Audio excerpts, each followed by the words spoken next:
12th பாட்னியில் chapter 7 ecosystem சூழல் மண்டலத்தில் இன்றைக்கி நம்ம என்ன பார்க்க போகிறோம் அப்படின்னா ஈக்காலஜிக்கல் பிரமிட்ஸ்.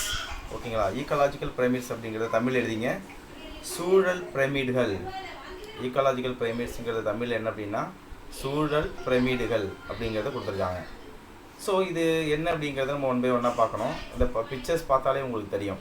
ஓகேங்களா, இது graphic representation of the trophic structure and function at the successive trophic level of the ecosystem. ஒரு ஈகோசிஸ்டம் இருக்குது அப்படின்னா அதில் ப்ரொடியூசர் இருக்கும், அதில் ப்ரைமரி கன்சியூமர் இருப்பாங்க, செகண்டரி கன்சியூமர் இருப்பாங்க, டெர்ஷியரி கன்சியூமர் இருப்பாங்க. அதை ஒரு பிக்சர்ஸாக ஒரு கிராஃப் வடிவில் ஒரு பட வடிவில் கொடுக்குறது தான் வந்து பார்த்திங்கன்னா ஈக்காலஜிக்கல் பிரமிட்ஸ் அப்படிங்கிறது நமக்கு தெரிஞ்சுக்கணும். இது 2 மார்க்கில் மார்க் பண்ணிங்க. ஸோ ஒரு சூழல் மண்டலத்தின் அடுத்தடுத்த ஊட்டல் மட்டங்கள் அப்படின்னா ட்ராபிக் லெவல்னால் உங்களுக்கு தெரியும். கீழே வந்து யார் இருப்பா? ப்ரொடியூசர், அதுக்கப்புறம் ப்ரைமரி கன்சியூமர், 3வது இடத்துல செகண்டரி கன்சியூமர், 4வது இடத்துல டெர்ஷியரி கன்சியூமர் இருப்பாங்க. T1, T2, T3, T4 அப்படிங்கிறத நம்ம பார்த்துருப்போம். இது ஒரு கிராஃப் வடிவில் அதோடைய ஸ்ட்ரக்சர் அதோட ஃபங்க்ஷனை சொல்கிறது தான் ஈக்காலஜிக்கல் பிரமிட் அப்படிங்கிறது. So the concept of ecological pyramid was introduced by, இந்த கான்செப்ட் இந்த கொள்கையை வந்து யார் வெளியிட்டது அப்படின்னா சார்லஸ் எல்டன். இந்த இயர் ஆஃப் 1927 தான் ஃபர்ஸ்ட் ஈக்காலஜிக்கல் பிரமிட் அப்படிங்கிற கான்செப்டை யார் சொல்கிறது அப்படின்னா Charles Elton. Thus they are also call, அதனால அவர் சார்லஸ் எல்டன் சொன்னதுனால இதுக்கு இன்னொரு பேர் கொடுத்துருக்காங்க. அதுதான் என்ன, அது எல்டோனியன் பிரமிட்ஸ் அப்படின்னு சொல்கிறாங்க. எல்டோனியனின் பிரமிடுகள் அப்படிங்கிறது நம்ம பார்க்குறோம். இது இங்கே டிஃப்ரெண்ட் கைண்ட்ஸ் ஆஃப் என்னது பிரமிட் நீங்கள் பார்த்துட்டு இருக்கீங்க. ஓகேங்களா, next there are 3 types of என்னது பிரமிட் இருக்குது. என்னென்ன பிரமிடுன்னு பார்க்கலாம். ஒன்று வந்து பார்த்தோன்னா பிரமிட் ஆஃப் நம்பர்னாலே உங்களுக்கு தெரியும், எண்ணிக்கை பிரமிடு தமிழ் எழுதிங்க, அது எண்ணிக்கை பிரமிடு. அங்கே இருக்கக்கூடிய ஆர்கானிசத்தோடைய நம்பர்ஸை வச்சு நம்ம வந்து பிரமிடு வந்து கிராஃப் பண்ணுறோம். அடுத்தது பிரமிட் ஆஃப் பயோமாஸ்னாலே உங்களுக்கு தெரியும் என்ன அப்படின்னா உயிர்த்திரள் பிரமிடுகள். ஓகேங்களா, பயோமாஸ் அப்படின்னா எடை, எந்த அளவு அந்த பிளான்ஸு அந்த அனிமல்ஸு வெயிட்டாக இருக்குது, அந்த வெயிட்டை வச்சு நம்ம வந்து பிரமிடு மாதிரி போடுறோம். 3வது கேட்டகரி வந்து பார்த்தீங்கன்னா பிரமிட் ஆஃப் எனர்ஜி அப்படிங்கிற தமிழில் ஆற்றல் பிரமிடு அப்படின்னு கொடுத்துருக்காங்க. இதில் ஃபஸ்ட் நம்ம என்ன பார்க்க போகிறோம் அப்படி வந்து பார்த்தோம் அப்படின்னா பிரமிட் ஆஃப் நம்பர். நோட் பண்ணிங்க, பிரமிட் ஆஃப் நம்பருங்கிறது என்ன சொன்னேன், எண்ணிக்கை பிரமிடு. என்னது, எண்ணிக்கை pyramid. So a graphical representation of the number of organism தான் முக்கியமானது. அந்த கிராஃப் எதை வந்து மென்ஷன் பண்ணி நம்ம வந்து ட்ரா பண்ணுறோம் அப்படின்னா number of organism present at each successive trophic level. இப்போ ப்ரொடியூசரில் எவ்வளோ நம்பர்ஸ் ஆஃப் ஆர்கானிசம் இருக்குது, ப்ரைமரி கன்சியூமரில் எவ்வளோ நம்பர் தான் இருக்குது, செகண்டரி கன்சியூமரில் எத்தனை நம்பர் இருக்குது, அப்படியே ட்ரா பண்ணுறோம். அதுதான் பிரமிட் அப்படிங்கிறது. அந்த பிரமிடு எதை வச்சு ட்ரா பண்ணுறாங்க, நம்பர் ஆஃப் ஆர்கானிசம், அதாவது உயிரினங்களின் எண்ணிக்கையை வச்சு அதை நம்ம வந்து பிரமிடு ட்ரா பண்ணோன்னா அதுதான் பிரமிட் ஆஃப் நம்பர்ஸ் நம்ம சொல்கிறோம். அதுக்கு பேர் தான் கொடுக்குறாங்க pyramid of number. There are 3 different shapes of the pyramid. 3 வகையில் எண்ணிக்கை பிரமிடை நம்ம வந்து பிரிக்கிறோம். ஒன்று அப்ரைட், இன்னொன்று ஸ்பிண்டில், 3வது வந்து பார்த்தா இன்வெர்டட். ஓகேங்களா, அதாவது அப்ரைட் அப்படின்னா உங்களுக்கு நேரான, ஸ்பிண்டில் அப்படின்னா கதிரிடை வடிவ, 3வது வந்து பார்த்தீங்கன்னா உங்களுக்கு என்ன கொடுக்குறாங்க இன்வெர்டட் அப்படின்னா தலைகீழான. இன்வெர்டட் அப்படின்னாது தலைகீழான வடிவங்களில் 3 வகையாக பிரிக்கிறோம் அப்படிங்கிறது கொடுத்துருக்காங்க. So first there is a gradual decreases in the number of organism. In each trophic level from the producer to primary consumer. ப்ரொடியூசர்லேருந்து பிரைமரி கன்சியூமர் வரைக்கும் மேலே போக போக உங்களுக்கு நம்பர்ஸ் வந்து எப்படி இருக்குன்னு சொல்கிறாங்க, குறைந்து இருக்குது, கம்மியாக இருக்குங்கிறத சொல்கிறது தான் இந்த என்னது இந்த வந்து பார்த்தோன்னா இந்த அப்ரைட் பிரமிட் அப்படிங்கிறது. அப்போ கீழே வந்து பிளான்ட் வச்சிங்கன்னா பிளான்ட்டோட நம்பர்ஸ் அதிகமாக இருக்கும். T1ல் ப்ரைமரி கன்சியூமர் வந்து பார்த்தீங்கன்னா அதை விட கம்மியாக இருக்கும், செகண்டரி கன்சியூமர் வந்து அதை விட கம்மியாக இருக்கும். அப்படியே போனோம்னா முக்கோண வடிவேல இருக்கும். ஓகேங்களா, பிரமிட் மாதிரி. இதுதான் வந்து பார்த்தீங்கன்னா உங்களுக்கு அப்ரைட் பிரமிட் அப்படின்னு நம்ம சொல்கிறோம். Then the secondary consumer, finally the tertiary consumer வரைக்கும் உங்களுக்கு எப்படி இருக்குது, நம்பர்ஸ் கீழே இருந்து மேலே போக போக குறையுது. Therefore pyramid of number in grassland and pond ecosystem are always upright. இது 1 மார்க்கில் கேட்பாங்க.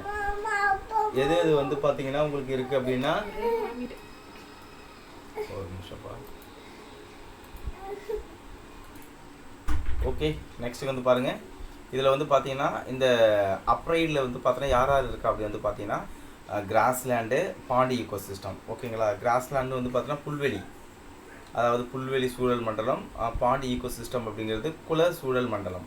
இப்போ குளம் இருக்குன்னா வந்து பார்த்தீங்கன்னா உங்களுக்கு பிளாங்டான்ஸோடைய நம்பர்ஸ் வந்து அதிகமாக இருக்கும். கீழே வச்சுங்க, அதை சாப்பிடக்கூடிய சின்ன சின்ன மீன்கள் வந்து அதை விட நம்பர் கம்மியாக இருக்கும்.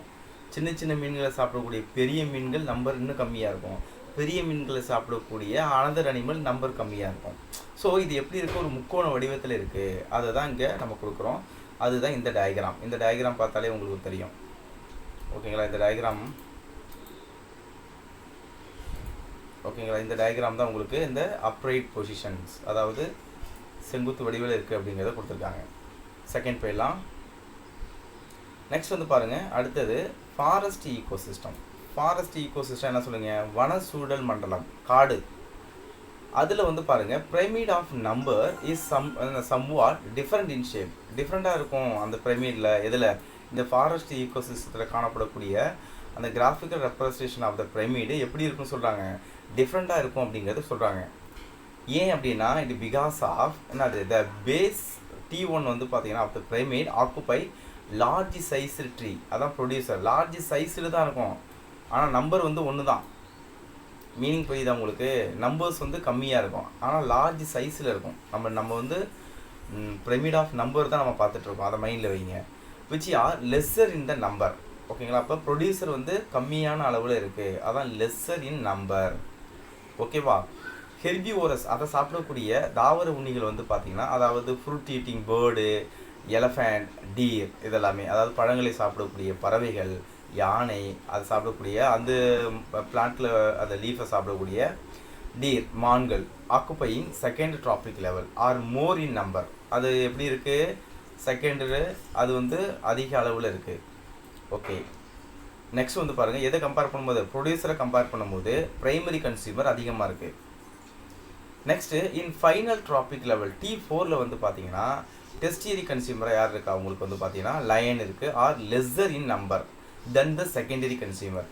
செகண்டரி கன்சியூமரான ஃபாக்ஸு, ஸ்னேக்கு, அதாவது நம்ம வந்து பார்த்தீங்கன்னா அந்த பாம்பு ப்ளஸ் அந்த நரி இதுமாரி சின்ன சின்ன அனிமல்ஸ், அதை கம்பேர் பண்ணும்போது டெஸ்டியரி கன்சியூமராக இருக்கக்கூடிய சிங்கம், புலி இதெல்லாம் வந்து பார்த்தீங்கன்னா நம்பர்ஸ் கம்மியாக இருக்குது. அப்போ கீழே நம்பர்ஸ் கம்மியாக இருக்குது, டாப்பில் நம்பர்ஸ் கம்மியாக இருக்குது. மிடில் வந்து பார்த்தீங்கன்னா உங்களுக்கு T1 வந்து பார்த்தீங்கன்னா நம்பர்ஸ் வந்து அதிகமாக இருக்குது. ஸோ இதை பார்க்குறதுக்கு எப்படி இருக்குது அப்படின்னா ஸ்பிண்டில் ஷேப்பில் இருக்குது அப்படிங்கிறது கொடுத்துருக்காங்க. ஓகே, அதுதான் வந்து பார்த்தீங்கன்னா கதிரிழை வடிவ பிரமிடு அப்படின்னு நம்ம கொடுத்துருக்காங்க. ஓகேங்களா, இதை நீங்கள் புரிஞ்சுக்கணும். ஸோ இதுதான் ஸ்பிண்டில் ஷேப்டு அப்படிங்கிறது. அதை நீங்கள் பார்த்தீங்கனாலே ஸ்பிண்டில் ஷேப்டு இந்த இடத்துல கொடுத்துருக்காங்க பாருங்கள். சி டயக்ராம் தான் ஸ்பிண்டில் ஷேப்டாக இருக்கக்கூடியது. ஓகேங்களா, ஃபஸ்ட்டு ரெண்டு வந்து பார்த்தீங்கன்னா ஏ அண்ட் பி வந்து பார்த்தீங்கன்னா ஏ வந்து கிராஸ்லேண்ட் ஈகோசிஸ்டம், பி வந்து பாண்டி ஈகோசிஸ்டம். சி வந்து பார்த்தீங்கன்னா உங்களுக்கு என்ன கொடுத்துருக்காங்க அப்படி வந்து பார்த்தீங்கன்னா ஸ்பிண்டில் ஷேப்டு. ஓகேங்களா, ஸ்பிண்டில் ஷேப்டு ஃபாரஸ்ட் ஈகோசிஸ்டம் அப்படிங்கிறது கொடுத்துருக்காங்க, ஃபாரஸ்ட். ஓகே, அடுத்து நம்ம என்ன பார்க்க போகிறோம் அப்படின்னா inverted the pyramid of number in the parasite. ஓகேங்களா, பேரசைட் ஈகோசிஸ்டத்தை நம்ம எடுத்துக்கலாம். பேரசைட்னா ஒட்டுண்ணி இஸ் ஆல்வேஸ் இன்வெர்டட்னு சொல்கிறாங்க, தலைகீழாக தான் இருக்கும். Because it start with a single tree, அது ஒரு மரத்தில் தான் இருக்குது. தேர்ஃபோர் தேர் இஸ் என்ன கொடுத்துருக்காங்க,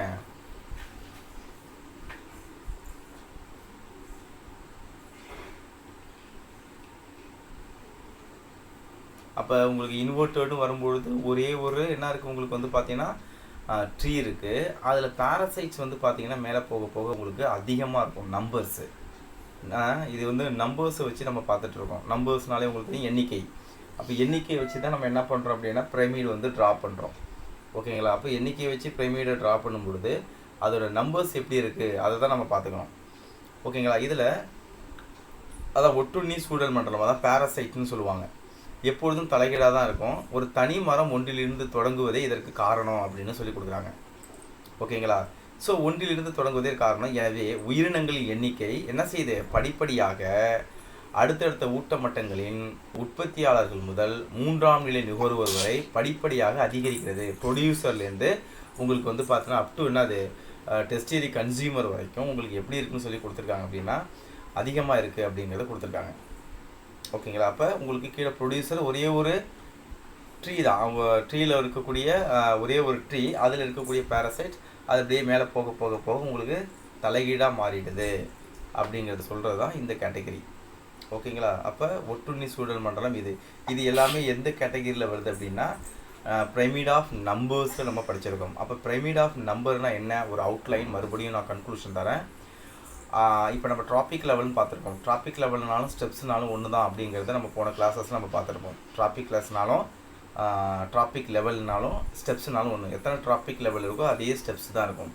இப்போ அதில் producer, primary consumer, secondary consumer, tertiary consumer அப்படிங்கிறது அந்த ஈகோசிஸ்டத்தில் உங்களுக்கு தெரியும். இப்போ அதில் இருக்கக்கூடிய நம்பர்ஸை வச்சு நம்ம பிரமிட் பண்ணுறோம். அதுதான் என்னது பிரமிட் ஆஃப் நம்பர்ஸ் அப்படின்னு நம்ம கொடுக்குறோம். அந்த பிரமிட் ஆஃப் நம்பரில் எத்தனை கேட்டகரி இருக்குது அப்படி நம்ம பார்க்குறோம் அப்படின்னா தே ஹாவ் எ 3. ஒன்று வந்து பார்த்திங்கன்னா என்ன அப்படின்னா உங்களுக்கு வந்து அந்த நம்பர்ஸை வச்சு ஒன்று வந்து அப்ரைடு, இன்னொன்று வந்து ஸ்பிண்டில், மூணாவது வந்து பார்த்தா இன்வெர்டட். இப்போ அப்ரைடுக்கு எக்ஸாம்பிள் கேட்டாங்க அப்படின்னா பாண்டி ஈகோசிஸ்டத்தையும் கிராஸ்லேண்டையும் நம்ம சொல்லலாம். ஸ்பிண்டிலுக்கு சொல்லணும் அப்படின்னா வந்து பார்த்தா நம்ம ஃபாரஸ்ட் ஈகோசிஸ்டத்தை சொல்லலாம். இன்வெர்ட்டடுக்கு நம்ம சொல்லணும் அப்படின்னா இன்வெர்ட்டடுக்கு வந்து பார்த்தோன்னா பேரசைட் பிரைமீடு நம்ம சொல்லலாம். ஓகேங்களா? இதை நீங்கள் மைண்டில் வச்சுங்க. இதுதான் வந்து பார்த்தீங்கன்னா இந்த number of pyramid of numbers, எண்ணிக்கையில் பிரமிடுகள் அப்படிங்கிறத வச்சு எண்ணிக்கையை வச்சு நம்ம பிரமிடை என்ன செய்யணும் ட்ரா பண்ணுறோம். அடுத்த கேட்டகரி வந்து பாருங்கள் பிரமிட் ஆஃப் பயோமாஸ். பயோமாஸ்லாம் நான் சொன்ன எடை, அந்த எண்ணிக்கை இங்கே கிடையாது. அங்கே இருக்கக்கூடிய உயிரினங்களுடைய எடையை வச்சு நம்ம வந்து பிரமிடு ட்ரா பண்ணுறோம். இதை நீங்கள் புரிஞ்சுக்கணும். முன்னாடி பார்த்தது நம்பர், எண்ணிக்கையை வச்சு பிரித்தோம். 10 நம்பரா, மேலே 15 நம்பரா, அதுக்கு மேலே கம்மியாக இருக்கா அப்படி வச்சு அதை எண்ணிக்கையை வச்சு பிரிக்கிறோம். இங்கே வந்து அந்த உயிரினத்தினுடைய எடையை வச்சு பிரிக்கிறோம், எண்ணிக்கை இல்லை. A graphical representation of the amount of organic material. Organic மெட்டீரியல்னால் அந்த உயிரினுடைய எடை, பயோமாஸ் present at என்னது each successive trophic level in an ecosystem. அடுத்தடுத்த சூழல் மண்டலத்தில் காணப்படக்கூடிய எடையை வச்சு நம்ம பிரமிட் பண்ணோம்னா அதுதான் வந்து பார்த்தீங்கன்னா பிரமிட் ஆஃப் பயோமாஸ் அப்படின்னு கொடுக்குறாங்க. பிரமிட் ஆஃப் பயோமாஸ் இதில் என்னென்னலாம் கொடுத்துருக்காங்க பாருங்கள். இன் கிராஸ்லேண்ட் புல்வெளி, இன்னொன்று என்னது ஃபாரஸ்ட் ஈகோசிஸ்டம் வனச்சூழல் மண்டலம். ஓகேங்களா? இதில் வந்து 2 இதை கொடுத்துருக்காங்க. ஓகேங்களா? இதில் வந்து பார்த்தோன்னா நீங்கள் புரிஞ்சிக்க வேண்டியது என்ன அப்படின்னா ஒன்று கிராஸ்லேண்டு புல்வெளி, இன்னொன்று வனச்சூழல் மண்டலத்தில் உயிரித்திரளின் அளவு அடுத்தடுத்த ஊட்டல் மட்டங்களில் உற்பத்தியாளர்களை தொடங்கி இறுதி என்னது உண்ணிகள் 3ஆம் நிலை நுகர்வதை படிப்படியாக குறையுது சொல்கிறாங்க. எனவே இந்த 2 சூழல் மட்டங்களிலும் உயிர்த்திரள் பிரமிடு நேரான பிரமிடாக இருக்குது. ஏன் நேராக இருக்குது? கீழே வந்து மாஸ் அதிகமாக இருக்கும் உங்களுக்கு. எது இப்போ ஃபார் எக்ஸாம்பிள் வந்து பாருங்களேன், there is a gradual decreases in biomass of organic and organism at successive trophic level. சக்ஸசிவ்னா அடுத்தடுத்து காணப்படக்கூடிய ஊட்டல் மட்டம், அதுதான் வந்து சக்ஸசிவ் ட்ராபிக் லெவல். அடுத்தடுத்து என்னது கீழே யார் இருப்பா? Producer, primary consumer, secondary consumer, tertiary consumer. அப்போ மேலே போக போக உங்களுக்கு என்ன ஆகுதுன்னு சொல்லி கொடுக்குறாங்க அப்படின்னா என்ன செய்யுது உங்களுக்கு வந்து பார்த்தோன்னா கிராஜுவல் டிக்ரீசஸ், கொஞ்சம் கொஞ்சமாக குறையுது. அப்போ கீழே அதிகமாக இருக்குது, மேலே போக போக குறையுது. அப்போ வந்து பார்த்தோன்னா இது அப்ரைட் பொசிஷன் சொல்லுவாங்க. எதுலேருந்து எது வரைக்கும்? ஃப்ரம் த ப்ரொடியூசர் உற்பத்தியாளர்லேருந்து டாப் கார்னிவோர் வரைக்கும், டெஸ்டரி கன்சியூமர் வரைக்கும். இதில் 2 இதாக சொல்கிறாங்க.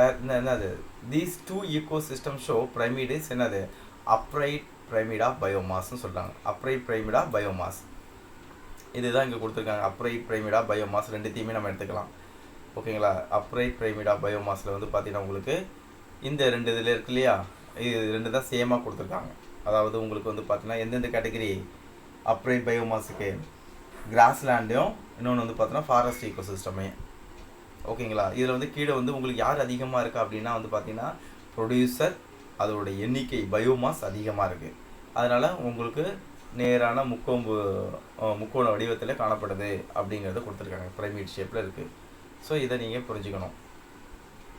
ஓகே, நெக்ஸ்ட் நம்ம பார்க்கலாம்.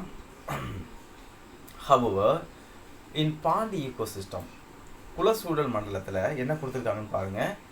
த bottom of the pyramid is occupied by இது என்னது ப்ரொடியூசர். கீழே பாட்டம்னா அடிப்பகுதியில் வந்து பார்த்தீங்கன்னா உங்களுக்கு பாண்டினுடைய ப்ரொடியூசர் யார் அப்படின்னா பிளாங்டான். பிளாங்டான்ஸ் வந்து பார்த்தீங்கன்னா வெறுங்கனால பார்க்க முடியாது, நிறைய பிளாங்டான்ஸ் இருந்தால் தான் நம்ம பார்க்க முடியும். அப்போ அது மைக்ரோஸ்கோப்பிக் தான். அப்போ நம்பர்ஸ் அதிகமாக இருக்கும், ஆனால் அது எடை வந்து கம்மியாக இருக்கும். அதை நீங்கள் புரிஞ்சுக்கணும். ஸோ விச் காம்ப்ரசைஸ் வெரி என்னது ஸ்மால் ஆர்கானிசம் ப்ரோசஸிங் ஆனது the least biomass and so the value gradually என்ன செய்யுது increases towards the tip of the pyramid. அப்போ கீழேருந்து போக போக பயோமாஸ் உங்களுக்கு அதிகமாக இருக்குது. அப்போ அது எப்படி இருக்கும்? இன்வெர்டட் இன் ஷேப். இன்வெர்டட்னு என்ன அர்த்தம்? தலைகீழாக இருக்கும். பிரமிடு எப்படி இருக்கும்? தலைகீழான பிரமிடாக இருக்கும். எதில்? பாண்டி ஈகோசிஸ்டம். என்ன இதை வச்சு நம்ம பார்க்குறோம்? பயோமாஸை வச்சு பார்க்குறோம். ஓகேங்களா? இது உங்களுக்கு தெரிஞ்சிருக்கணும். மூணாவது கேட்டகரியாக நம்ம என்ன பார்க்குறோம் அப்படின்னா பிரமிட் ஆஃப் என்னது எனர்ஜி. பிரமிட் ஆஃப் எனர்ஜினா தமிழில் எழுதிங்க ஆற்றல் பிரமிடுகள். ஆற்றல் பிரமிடுகள் அதான் வந்து பார்த்தீங்கன்னா பிரமிட் ஆஃப் என்னது எனர்ஜி, ஆற்றல் பிரமிடுகள். இதில் வந்து உங்களுக்கு என்ன கொடுத்துருக்காங்க? ஆற்றல் பிரமிடுகள் வந்து பார்த்தோன்னா a graphical representation of energy flow at each successive tropic level in an ecosystem. இதை வச்சு நம்ம பண்ணுறோம். அதாவது எனர்ஜி வந்து பார்த்தோன்னா ஒவ்வொரு ட்ராபிக் லெவல்லேருந்து மேலே போக போக உங்களுக்கு எப்படி கடத்தப்படுது அதை நம்ம வந்து கிராஃபிக்கலாக ரெப்ரசன்டேஷன் பண்ணோம் அப்படின்னா அதுதான் வந்து பார்த்தீங்கன்னா பிரமிட் ஆஃப் எனர்ஜி. எனர்ஜியை வச்சு நம்ம வந்து பிரமிடை வச்சு ட்ரா பண்ணுறோம். அடுத்தடுத்து எப்படி போகுது அப்படிங்கிறத வச்சு. ஓகேங்களா? The bottom of the pyramid of energy occupied by the producer. Bottom அடிப்பகுதியில் யார் இருக்கா? உற்பத்தியாளர்கள் இருப்பாங்க. There is a gradual decreases in the energy transfer at successive trophic level from the producer to the upper level. அப்போ ப்ரொடியூசர்லேருந்து energy upper level ஒவ்வொரு trophic level போக போக உங்களுக்கு என்ன ஆகுதுன்னு சொல்லி கொடுக்குறாங்க? டிக்ரீஸ் ஆகுது. அது மைண்டில் வச்சுங்க. 10% லா படிச்சிருப்பீங்க. ஒவ்வொரு ட்ராபிக் லெவல் போக போக 10% தான் போகும் அப்படிங்கிறது நமக்கு தெரியும். So therefore the pyramid of energy is always எப்படி இருக்குது அப்படின்னா அப்ரைட் பொசிஷனில் இருக்குது அப்படிங்கிறத கொடுத்துருக்காங்க. இதுதான் வந்து பார்த்தீங்கன்னா பிரமிட் ஆஃப் என்னது எனர்ஜி. எனர்ஜியை வச்சு நம்ம வந்து ட்ரா பண்ணுறோம் அப்படிங்கிறது உங்களுக்கு கிளியராக கொடுத்துருப்பாங்க. ஸோ இந்த ஈக்கலாஜிக்கல் பிரமிட் வந்து பார்த்தீங்கன்னா வெரி சிம்பிளாக இருக்கக்கூடிய ஒரு 5 மார்க் கொஸ்டின்ஸ். அதில் நிறைய 1 மார்க் இருக்குது. 1 மார்க் நோட் பண்ணிங்க. தனியாக உங்களுக்கு எனர்ஜி பிரமிட் கேட்டாலும் எனர்ஜி அந்த 3 மார்க்கில் கேட்கலாம். அல்லது உங்களுக்கு வந்து பார்த்தீங்கன்னா அந்த பாண்டு ப்ளஸ் என்னது கிராஸ்லேண்டில் இருக்கக்கூடிய நம்பர், அதாவது பிரமிட் ஆஃப் நம்பர் வச்சு கேட்கலாம். உங்களுக்கு எப்படி கேட்டாலும் ஆன்சர் வந்து ஈஸியாக நீங்கள் எழுதிடலாம். அந்த கான்செப்டை மட்டும் நீங்கள் புரிஞ்சுக்கிட்டாலே போதும். ஓகேவா? அடுத்து போகலாமா? அடுத்து என்ன டாபிக் இருக்குது சொல்லுங்கள்.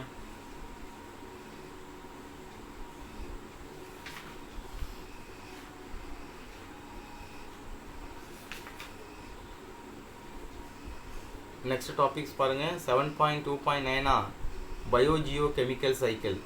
ரைட்டா? பயோஜியோகெமிக்கல் சைக்கிள் தானே இருக்குது next topic. Okay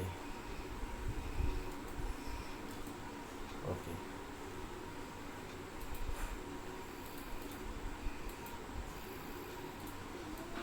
okay biogeochemical cycle. What do you mean biogeochemical? பயோனாலே தெரியும் உங்களுக்கு லிவிங், அதான் பயோ.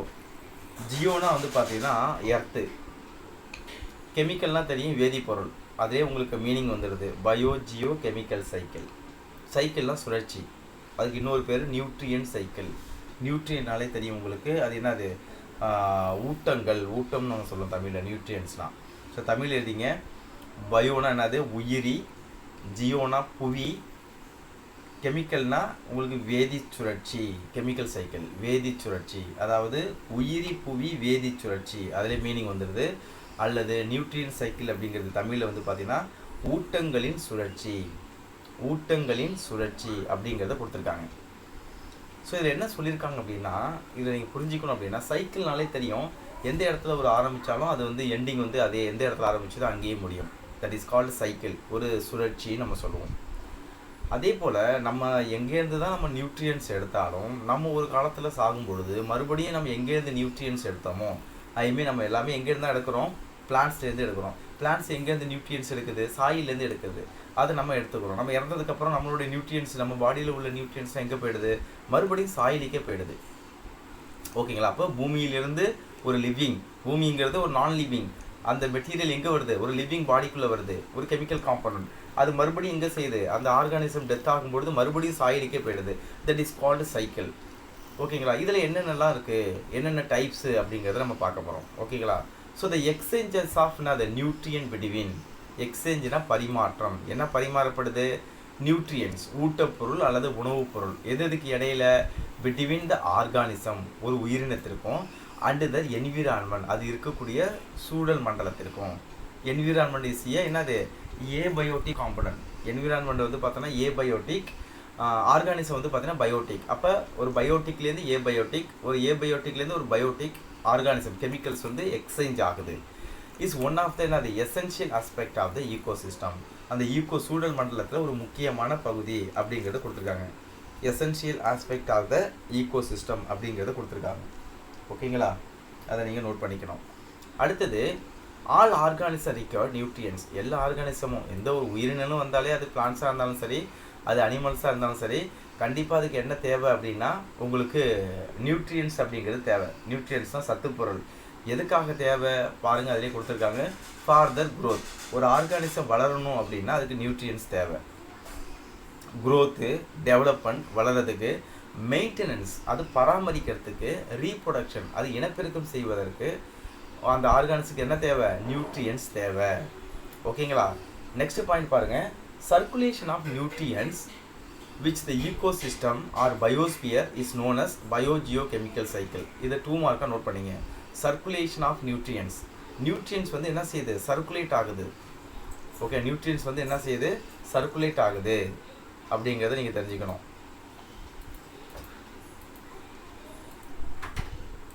ஓகே, ஸோ பயோஜியோகெமிக்கல் சைக்கிள் அப்படிங்கிறது ஷார்ட்டாக எழுதணும் அப்படின்னா சர்க்குலேஷன் ஆஃப் என்னது நம்ம பார்க்குறோம் வந்து பார்த்தோன்னா கெமிக்கல்ஸ். ஓகேங்களா? ஈகோசிஸ்டம் ஆர் பயோஸ்பியர்லேருந்து ஒரு லிவிங் ஆர்கானிசத்தை போகுது, அதான் biogeochemical cycle. Cycling of materials அதை மைண்டில் வச்சுங்க, அதான் கீ பாயிண்ட்டு. அதில் 2 வகைகள் இருக்குப்பா. ஒன்று வந்து பார்த்திங்கன்னா கேசியஸ் சைக்கிள், இன்னொன்று வந்து பார்த்திங்கன்னா sedimentary cycle. What you mean gaseous cycle, what you mean என்னது செடிமெண்டரி சைக்கிள். தமிழ் எழுதிங்க. கேசியஸ் சைக்கிள்னால் கேஸ்னாலே உங்களுக்கு தெரியும் வாயு. ஓகேங்களா? அது தமிழில் தெளிவாக சொல்லணும் அப்படின்னா வலின்னு சொல்லுவாங்க. வலி, பெரிய லீ, அல்லது வாயு சுழற்சின்னு எடுத்தீங்க. கேசியஸ் சைக்கிள் அப்படின்னா வாயு சுழற்சி அல்லது வலி சுழற்சின்னு சொல்லுவாங்க. செடிமெண்டரி சைக்கிள், செடிமெண்டேஷன் அப்படின்னாலே படிமம்னு அர்த்தம். அது வந்து பார்த்திங்கன்னா படிம சுழற்சி. அந்த படிம சுழற்சி தான் வந்து பார்த்தா நம்ம என்ன பார்க்குறோம் அப்படின்னா செடிமெண்டேஷன் சைக்கிள் அப்படின்னு கொடுத்துருக்காங்க. Sedimentation cycle. ஓகே, செடிமெண்டேஷன் சைக்கிள்னால் உங்களுக்கு மீனிங் தெரியணும். இப்போ நம்ம 1 by 1 பார்க்கலாம். ஃபர்ஸ்ட் நம்ம என்ன பார்க்கணும் அப்படின்னா கேசியஸ் சைக்கிள்லாம் பார்க்கலாம். வாயு சுழற்சி. It includes atmospheric oxygen. இதில் எதெல்லாம் வந்து சைக்கிளிங் ஆகுது அப்படின்னா வளிமண்டலத்தில் இருக்கக்கூடிய ஆக்சிஜன், அதுக்கப்புறம் அது வளிமண்டலத்தில் இருக்கக்கூடிய கார்பன், வளிமண்டலத்தில் இருக்கக்கூடிய நைட்ரஜன், இது எல்லாமே வந்து பார்த்தீங்கன்னா உங்களுக்கு சைக்கிளிங் ஆகுது. அதில் வரக்கூடியதான் கேசியஸ் சைக்கிள் அப்படிங்கிறது பார்க்குறோம். வளி சுழற்சி அல்லது வாயு சுழற்சி. செடிமெண்டரி சைக்கிளில் யாரெல்லாம் வரா, செடிமெண்டரி அப்படின்னா என்ன சொன்னா படிக சுழற்சி. It is include the cycles of phosphorus. ஓகேங்களா? பாஸ்பரஸ்னுடைய சுழற்சி, sulphur, calcium which are present as sediment of earth. அதாவது என்ன சொல்கிறாங்க அப்படின்னா புவியில் படிமங்களாக உள்ள பாஸ்பரஸ், சல்ஃபர், கால்சியம் ஆகியவற்றின் என்னது சுழற்சிகள் இதில் அடங்கும் இருக்குது அப்படின்னு சொல்லி கொடுக்குறாங்க. ஓகேங்களா? இந்தந்த சைக்கிளை நம்ம கிளியராக நம்ம பார்க்க போகிறோம். ஸோ இந்த டயக்ராம் பார்த்தாலே உங்களுக்கு மேக்ஸிமம் மீனிங் புரியும். அதாவது வந்து பார்த்திங்கன்னா உங்களுக்கு கம்ப்யூஷன் மூலயமா, எரித்தல் மூலயமா, ஃபியூலை நம்ம எரிக்கிறது மூலயமா உங்களுக்கு வந்து அட்மாஸ்பரிக்கு கார்பன் டை ஆக்சைடு போகுது. அனிமல்ஸ் ரெஸ்பிரேஷன் பண்ணுறதுனால அட்மாஸ்பரிக்கு ஆக்சிஜன் போகுது. டெட் ஆர்கானிக் மேட்டர் அது இப்போ மக்கிறதுனால அட்மாஸ்பரிக்கு கார்பன் டை ஆக்சைடு போகுது.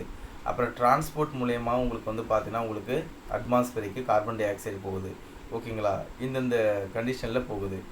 நெக்ஸ்ட்டு வந்து பார்த்தீங்கன்னா ஃபோட்டோசிந்தசிஸ் பண்ணுறதுனால உங்களுக்கு அட்மாஸ்பரிக்கு பிளான்ட் ஃபோட்டோசிந்தசிஸ் பண்ணுறதுனால அட்மாஸ்பரிக்கு உங்களுக்கு என்ன வருது, அந்த பிளான்ட்டு வந்து கார்பன் டை ஆக்சைடு எடுத்துக்குது, ஆக்சிஜனை ப்ரொடியூஸ் பண்ணுது. ஓகேங்களா? அதே போல் அக்வாட்டிக் ஆர்கானிசம் என்ன செய்யுது, ஆக்சிஜனை எடுத்துக்கிட்டு உங்களுக்கு என்னத்தை ப்ரொடியூஸ் பண்ணுது அப்படின்னா கார்பன் டை ஆக்சைடை ப்ரொடியூஸ் பண்ணுது. ஸோ இதெல்லாம் வந்து பார்த்தீங்கன்னா கிராஃபிக்கல் ரெப்ரசன்டேஷன். நெக்ஸ்ட் வந்து பாருங்கள் டிஃப்யூஷன், ஊடுருவல் மூலயமா அட்மாஸ்பரிக்கில் இருக்கக்கூடிய கார்பன் டை ஆக்சைடு எங்கே போகுது, அட்மாஸ்பரிக்கே எகெயின் உங்களுக்கு டிரான்ஸ்போர்ட் ஆகுது. அடுத்தது வல்கானிக் எரப்ஷன், எரிமலைகள் வெடிப்பதனால not only carbon dioxide, sulphur dioxide, nitrous oxide இதெல்லாம் எரிமலையிலேருந்து உங்களுக்கு வெடித்து அட்மாஸ்பரிக்கு போகுது. ஸோ இதெல்லாம் வந்து சைக்கிள். அட்மாஸ்பரிக்கில் மறுபடியும் அது எங்கே வந்துடும், எர்த்துக்கே வந்துடும். இதுதான் பயோஜியோ கெமிக்கல் சைக்கிளுக்கான ஒரு எக்ஸாம்பிள்ஸ். ஓகேங்களா? இதில் என்ன கொடுத்துருக்காங்க அப்படின்னு பாருங்கள். இதில் வந்து மெனி சைக்கிள்ஸ் வந்து கொடுத்துருக்காங்க. அதாவது many of the cycles mentioned above are studied by you in previous classes. இந்த லோவர் கிளாஸஸ்லாம் நீங்கள் வந்து படிச்சிருப்பீங்க. கார்பன் சைக்கிள், நைட்ரஜன் சைக்கிள், அந்த பயோஜியோ கெமிக்கல் சைக்கிள் அப்படின்னு நம்ம 6th ஸ்டாண்டர்ட்லேருந்து ஆரம்பிச்சிருக்கு.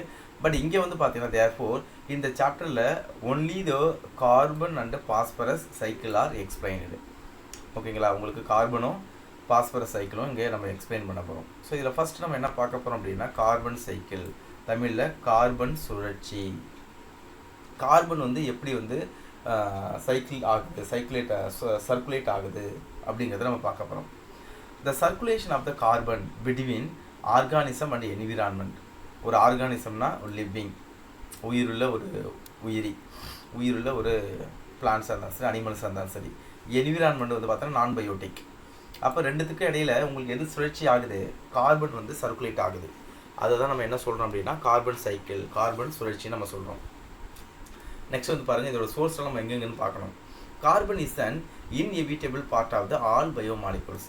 எல்லா பயோமாலிகுல்ஸும் கார்பன் ஒரு முக்கிய அங்கக பொருட்களாக இருக்குது அப்படிங்கிறது கொடுத்துருக்காங்க. ஓகேங்களா? ஏன் அப்படின்னா கார்பன் இல்லாத எதுவுமே கிடையாது. நீங்கள் சாப்பிட்ற சாப்பாட்டில் உள்ள குளுக்கோஸ் C6H12O6 கார்பன் இருக்குது. உங்கள் பாடியில் இருக்கக்கூடிய டிஎன்ஏல கார்பன் இருக்குது. ஓகேங்களா? அதே போல் நீங்கள் சாப்பிடக்கூடிய ப்ரோட்டீனில் கார்பன் இருக்குது, நம்ம சாப்பிடக்கூடிய ஃபேட்டில் கார்பன் இருக்குது. அப்போ எல்லா இதுலேயும் வந்து பார்த்திங்கன்னா லிவிங் இதில் கார்பன் வந்து இன்எவிட்டபிள். ஓகேங்களா? இன்எவிட்டபிள், அது ரொம்ப முக்கியம் அந்த வேர்டு. அனைத்து உயிரி மூலக்கூறுகளின் ஒரு தவிர்க்க முடியாத, அந்த வார்த்தை தான் இன்எவிட்டபிள், தவிர்க்க முடியாத பகுதிக்கூறாக யார் இருக்கா, இந்த கார்பன் இருக்குது. ஓகேங்களா? ஸோ நெக்ஸ்ட் வந்து பாருங்கள், அண்ட் இஸ் என்னது substantially impacted by the changes in the global climate. இது வந்து என்னத்தை செய்யுது அப்படின்னா இது உலகளாவிய காலநிலை மாற்றத்தினால் கணிசமான விளைவுகளுக்கு உள்ளாகிறது அப்படிங்கிறாங்க. Global climate. இம்பேக்டட் அப்படின்னா பாதிப்பு, இம்பேக்டட் அப்படின்னா பாதிப்பு. சப்ஸ்டன்ஷியலி அப்படின்னா உங்களுக்கு என்ன கொடுத்துருக்காங்க அப்படின்னா உங்களுக்கு கொஞ்சம் கிராஜுவலாக அப்படின்னு வச்சுக்கலாம், கொஞ்சம் கொஞ்சமாக பாதிப்பை ஏற்படுத்துது. The cycling of carbon between organism and atmosphere is consequence of two என்னது ரெசிப்ரோக்கல் ப்ராசஸ் ஆஃப் ஃபோட்டோசிந்தசிஸ், இன்னொன்று ரெஸ்பிரேஷன். ரெண்டு விதத்தில் இது வந்து சைக்கிளிங் நடக்குது. ஒன்று வந்து பார்த்தீங்கன்னா ஒளிச்சேர்க்கை ஃபோட்டோசிந்தசிஸ், ரெண்டாவது வந்து பார்த்தீங்கன்னா சுவாசம் ரெஸ்பிரேஷன். இது மூலயமா தான் இந்த கார்பன் சுழற்சி நடக்குது அப்படிங்கிறத கொடுத்துருக்காங்க. நெக்ஸ்ட் பாயிண்ட் பாருங்கள், the releasing of carbon in the atmosphere increases due to வளிமண்டலத்துக்கு கார்பன் டை ஆக்சைடு அதிகமாக போகுது. எதனால் அதிகமாக போகுது அப்படின்னா burning of fossil fuels. இது ரொம்ப முக்கியம், இதான் இப்போதைக்கு அதிகமாகுது. fossil fuels அப்படின்னா உங்களுக்கு வந்து பார்த்தீங்கன்னா எதை சொல்லுவோம் அப்படின்னா இந்த நிலக்கரி, பெட்ரோலு, டீசலு இது எல்லாமே fossil fuels. இது எல்லாமே என்னது fossil fuels. இந்த ஃபாசில் ஃபியூல்ஸை நம்ம எரிக்கிறதுனால இப்போ நம்ம டீசல் இருக்குது, டீசலை பயன்படுத்தி நம்ம என்ன செய்கிறோம், டிரான்ஸ்போர்ட் பண்ணுறோம்னு வச்சுங்க. அப்போ டீசல்லேருந்து எனர்ஜி வரும்போது அதில் புகை, carbon dioxide, carbon monoxide அதிகமாக வரும். நெக்ஸ்ட்டு டீஃபாரஸ்டேஷன், காடுகளை அழிக்கும் பொழுது, ஏன்னா மரங்கள் தான் உங்களுக்கு என்னத்தை எடுத்துக்குது, கார்பன் டை ஆக்சைடு எடுத்துக்கிட்டு ஆக்சிஜனை கொடுக்குது. அப்போ மரங்களை அழிக்கும் பொழுது கார்பன் டை ஆக்சைடு அதிகமாகிடுது. ஃபாரஸ்ட் ஃபயர், காடுகள் ஏற்படக்கூடிய தீ. அப்போ காட்டு தீ வரும்பொழுது காட்டில் உள்ள மரங்கள்லாம் அழிஞ்சிடும். நெக்ஸ்ட்டு வல்கானிக் என்னது எரப்ஷன். வல்கானிக் எரப்ஷன் அப்படிங்கிறது எரிமலைகள் வெடிப்பதனால் அதுலேருந்து நிறைய carbon dioxide, carbon monoxide இதெல்லாம் வெளியேற்றப்படுது. Decomposition of the dead organic matter, அதாவது இறந்த உயிரினங்கள் மக்கும் பொழுது அப்பையும் உங்களுக்கு என்ன ப்ரொடியூஸ் ஆகுது அப்படின்னா கார்பன் டை ஆக்சைடு ப்ரொடியூஸ் ஆகுது. So the details of the carbon dioxide இந்த கிவன் ஃபிகர். ஓகேங்களா, இதில் வந்து பார்த்தீங்கன்னா உங்களுக்கு எப்படி போகுது அப்படிங்கிறத அந்த டயக்ராமில் உங்களுக்கு கொடுத்துருக்காங்க. இந்த டயக்ராமில் தான் உங்களுக்கு எப்படி இருக்குது அப்படிங்கிறத கொடுத்துருக்காங்க. ஓகேங்களா, இந்த கார்பன் சைக்கிள் ஒரு 5 மார்க்கில் நோட் பண்ணிங்க. இந்த டயக்ராம் அப்படியே போகணும் தேவையில்லை, இந்த வேர்ட்ஸை மட்டும் ஆரோ மாதிரி போட்டாலே போதும். அடுத்த கேட்டகரி நம்ம என்ன பார்க்குறோம் அப்படின்னு வந்து பார்த்தோம் அப்படின்னா பாஸ்பரஸ் சைக்கிள். என்ன சைக்கிள் பார்க்க போகிறோம்? Phosphorus cycle. தமிழில் பாஸ்பரஸ் சுழற்சி. தமிழ் என்னது? பாஸ்பரஸ் சுழற்சி. இந்த பாஸ்பரஸ் சைக்கிளில் என்னென்னலாம் இருக்குது அப்படிங்கிற பார்க்கலாம். It is the type of என்னது? செடிமெண்டரி சைக்கிள், படிக சுழற்சி அப்படிங்கிறத நம்ம பார்த்துட்டோம். கார்பன் டை ஆக்சைடுங்கிறது கேசியஸ் சைக்கிள், இது வந்து பார்த்தீங்கன்னா செடிமெண்டரி சைக்கிள். அப்போ 1 மார்க்கில் கேட்கும்போது நோட் பண்ணிங்க, which one of the following is the sedimentary சைக்கிள்னு கேட்டாங்கன்னா பாஸ்பரஸ்ன்னு கொடுத்துருந்தாங்கன்னா it is a sedimentary cycle. அதேமாதிரி வெறும் வாயுக்களாக கேஸஸாக கொடுத்துருக்காங்கன்னா அது வந்து என்னது? கேசியஸ் சைக்கிள் அப்படிங்கிறத மைண்டில் வச்சுக்கணும். இது 1 மார்க்கில் கேட்பாங்க. சிம்பிளாக இருக்கும், பட் ஆன்சர் வந்து நம்ம கேஷுவலாக ஆன்சர் பண்ணும்போது மிஸ்டேக் பண்ணாமல் பார்த்துக்கணும். அடுத்த point, already we know that phosphorus is found in the biomolecule. எங்கெங்கெல்லாம் இருக்குது பாஸ்பரஸ்? டிஎன்ஏல இருக்குது, ஆர்என்ஏல இருக்குது, ஏடிபியில் இருக்குது, என்ஏடிபி இருக்குது, அண்டு பாஸ்போலிப்பிட் மாலிகுல் இருக்குது. எல்லாமே வந்து பார்த்தீங்கன்னா லிவிங் ஆர்கானிசத்தில் இந்த காம்பவுண்ட்லாம் இந்த வடிவில் இருக்குது. டிஎன்ஏ வடிவில் இருக்குது. டிஆக்சிரிபோ நியூக்ளிக் ஆசிட், அதில் வந்து நியூக்ளியோடைட் நம்ம படிச்சிருப்போம். அது nitrogenous base, pentose sugar plus phosphate. இது நியூக்ளியோடைடு சேர்ந்தது தான் டிஎன்ஏ, நியூக்ளியோடைடு சேர்ந்தது தான் வந்து பார்த்தீங்கன்னா ஆர்என்ஏ. ஓகேங்களா, அது ATP adenosine triphosphate, phosphate இருக்குது பாருங்கள். Nicotinamide adenine diphosphate NADP and phospholipid. இது எல்லா லிவிங் ஆர்கானிஸ்லும் பாஸ்பேட் இந்த வடிவில் இருக்குது. So phosphorus is not abundant in the biosphere. இது பாஸ்பரஸ் வந்து பார்த்தீங்கன்னா பயோஸ்பியரில் பரவி காணப்படுவது இல்லை, அதிக அளவில் பரவி காணப்படுவது இல்லை. ஓகே, wherever this bulk என்னது quantity of the phosphorus is present in the rock என்னது deposit, பாறை படிவுகளில் தான் உங்களுக்கு பாஸ்பேட் அதிகமாக இருக்குங்கிறாங்க. இன்னொன்று எங்கே இருக்குது அப்படின்னா மெரைன் செடிமெண்ட், கடல் படிவுகளில், கடலுடைய அடிமட்டத்தில் உங்களுக்கு பாஸ்பரஸ் இருக்குது. அண்டு குவானோன்னா தீப்பிழம்புகள்னு சொல்லுவாங்க. தீப்பிழம்புகளை எரிமலை வெடிக்கும்போது வரக்கூடிய ஜுவாலை, அது குவானோ அப்படின்னு சொல்லுவோம். அதுலேயும் இது அதிகமாக இருக்குது அப்படின்னு சொல்லி கொடுத்துருக்காங்க. பாறை படிவுகள், கடல் படிவுகள், கடல் அடுக்குவாழ் பறவைகளின் எச்சங்கள். இதுதான் அந்த குவானோன்னு நம்ம சொல்கிறோம். அந்த எச்சங்கள் அப்படிங்கிறது வந்து பார்த்தோன்னா அந்த குவானோ அப்படிங்கிறது வந்து பார்த்தோன்னா பேர்டோட எக்ஸ்கிரீட்டா. ஓகேங்களா, பேர்டோட எக்ஸ்கிரீட்டா, அதை நோட் பண்ணிங்க. அதோட எக்ஸ்கிரீட்டால தான் அதிகமாக இருக்குது அப்படிங்கிறத கொடுத்துருக்காங்க. இதுதான் வந்து பார்த்தீங்கன்னா உங்களுக்கு என்ன cycle? Diagrammatic sketch of showing the phosphorus cycle. ஓகேங்களா, இந்த செடிமெண்ட்டு, அப்புறம் பாக்டீரியா, அப்புறம் டெட் என்னது ஆர்கானிசம், அதோட excretion, decomposition of the mineralisation. ஏன்னா பாஸ்பேட்டு இது எல்லாமே சாயில் இருக்குது. இதுலேருந்து பிளான்ட் என்னது அப்டேட் பண்ணுது.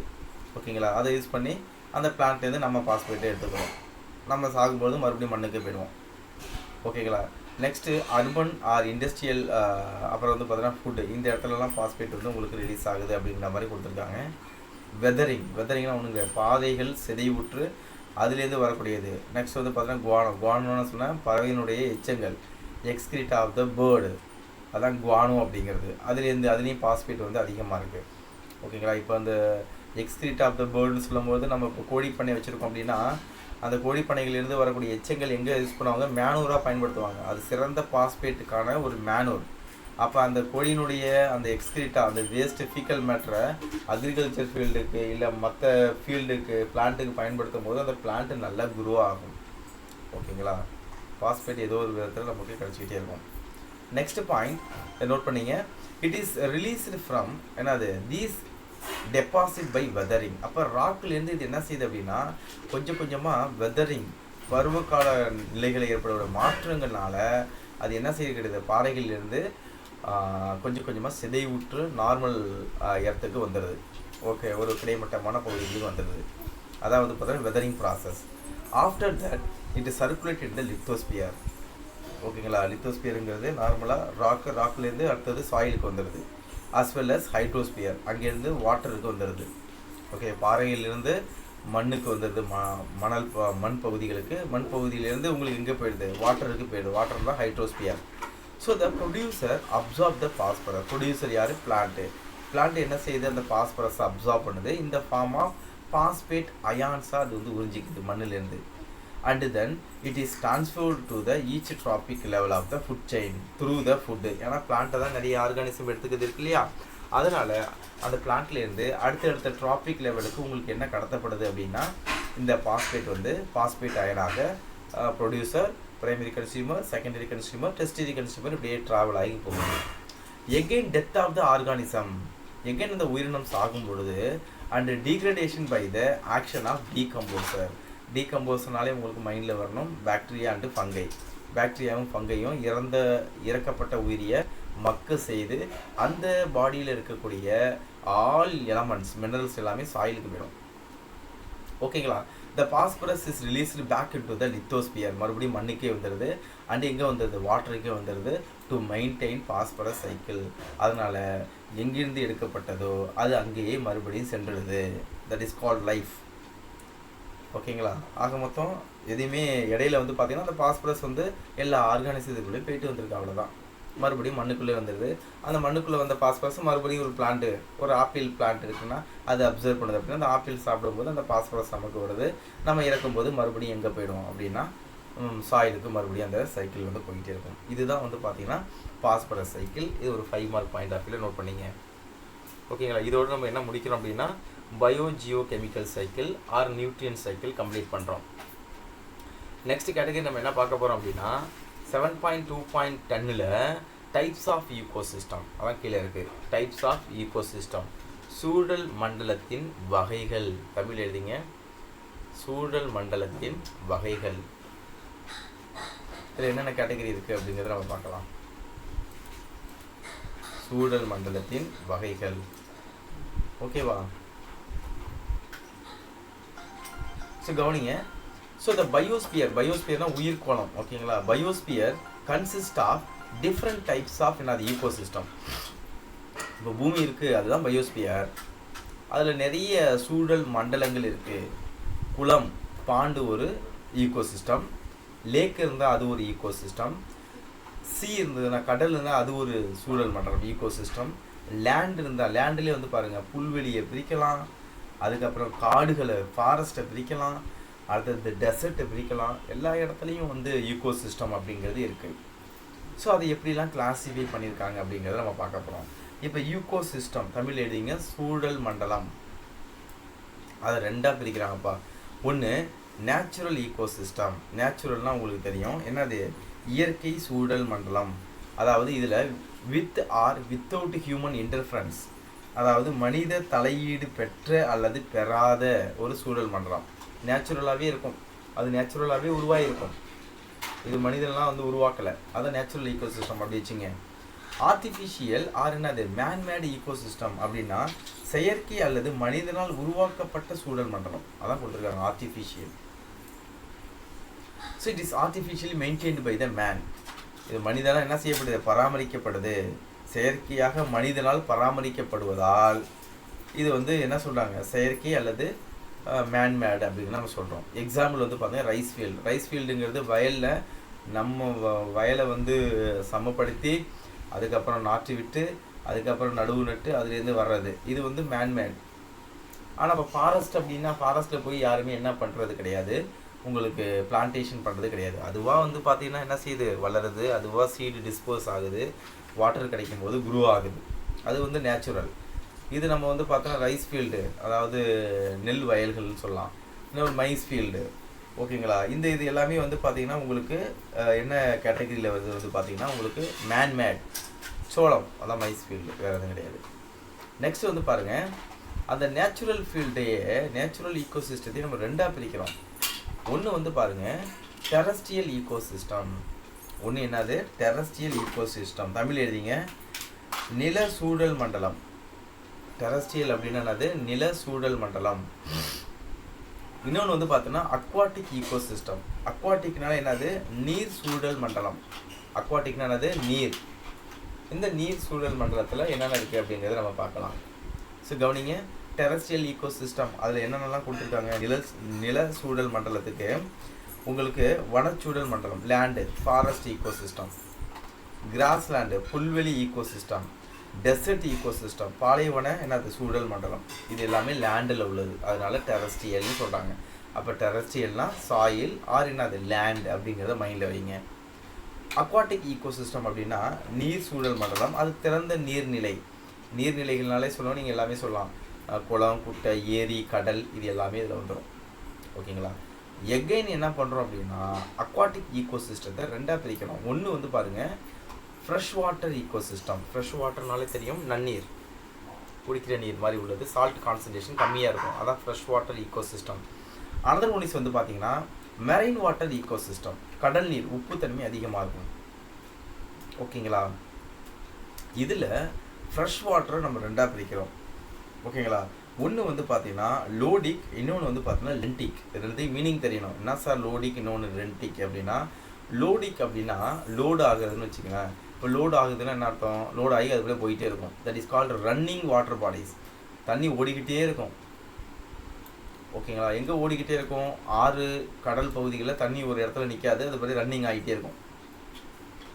கடலுக்கு அடியிலையும் உங்களுக்கு என்ன இருக்குது, வாட்டர் கரண்ட் இருக்குது. இப்போ நம்ம கடலில் போய் குளிக்கிறோம், ஒரு குறிப்பிட்ட ஆழத்துக்கு அப்புறம் போகும்பொழுது நம்ம ஒரு இடத்துல இறந்துட்டோம்னா அது ஒரு 10 கிலோமீட்டர் அந்தாண்டே அது வாட்டர் கரண்ட் எங்கே இருக்கோ அங்கே தான் போய் நம்ம இறந்து போய் எழுதிக்கிற மாதிரி இருக்கும்னா, கடலுக்கு அடியில் வாட்டர் ஃப்ளோ அப்படிங்கிறது இருந்துக்கிட்டே இருக்கும், நீரோட்டம் அப்படிங்கிறது இருந்துக்கிட்டே இருக்கும்.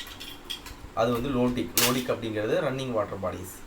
எக்ஸாம்பிள் வந்து பாருங்கள் ரிவர், ஆறு, ஸ்ப்ரிங், ஊற்று, ஸ்டீம், ஓடை, இது எல்லாமே வந்து பார்த்திங்கன்னா உங்களுக்கு இந்த கேட்டகரியில் லோடிக்கில் வருது. லோடிக்.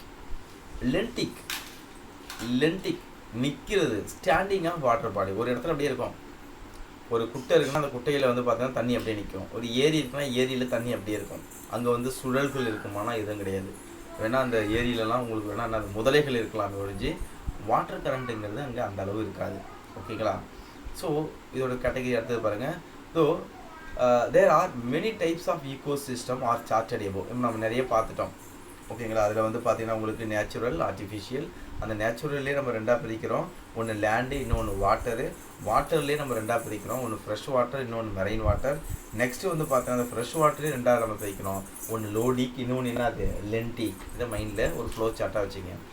So only the pond ecosystem is detailed below. நம்ம இப்போ டீட்டெயிலில் நம்ம எதை பற்றி பார்க்க போகிறோம் அப்படின்னா குலசூழல் மண்டலத்தில் தெளிவாக படிக்க போகிறோம். அதில் என்னென்னலாம் இருக்குது அப்படிங்கிறத நம்ம வந்து டீட்டெயிலாக நம்ம பார்க்கலாம்.